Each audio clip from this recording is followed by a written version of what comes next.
જય માતાજી મિત્રો, આપણે આરકે ચેલેન્જ ઊંઝામાં બહેનો માટે ફુગ્ગા ફોડમાં તમારા હાથ બાંધી લેવાના, એકબીજાના ફુગ્ગા ફોડવાના, બરાબર? કોઈને હાથ ફોડવાના નહીં અને રાઉન્ડ બહાર નીકળવાનું નહીં, અંદર જ રહેવાનું. બહાર નીકળે એ આઉટ ગણાશે, પણ જેનો હાથ છૂટે ને એ આઉટ. હાથ તો બોધેલા જ રાખવાના, બરાબર? અને એકબીજા ફુગ્ગા ફોડવાના, જે ફુગ્ગો જેને વચ્ચે છેલ્લે એ વિજેતા. એક ફૂટી તો એક વધે તો બે ફોડો જ દેવાના. તો છેલ્લે કોકને એક જ વધે એ છૂટી જાય. અને જેના ફૂટી જાય ને બહાર આવતું રહે એમ ફટ લઈને. ફુગ્ગા ફોડીને બહાર નીકળી જજો બોલ્યા હતા. એક ફૂટા તો એ તો બોલ વિજેતા જાય કરો. ફુગ્ગા ફોડાય કે ના?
ફૂટી જાય તારા રાઉન્ડ બાર દિયો.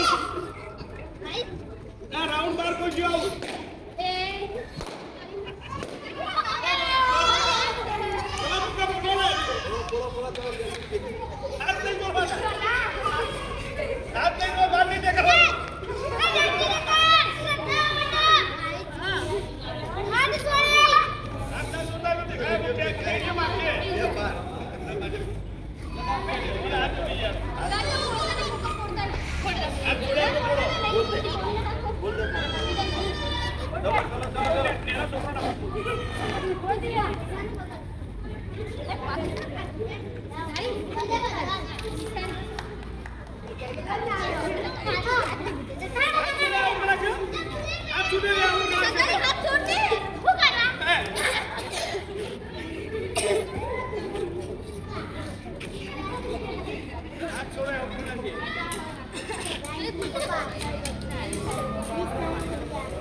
બહેનોની ફુગ્ગા ફોડમાં નિષ્ઠાબેન વિજેતા થયા છે. ભાઈ લો ઇનામ આપો.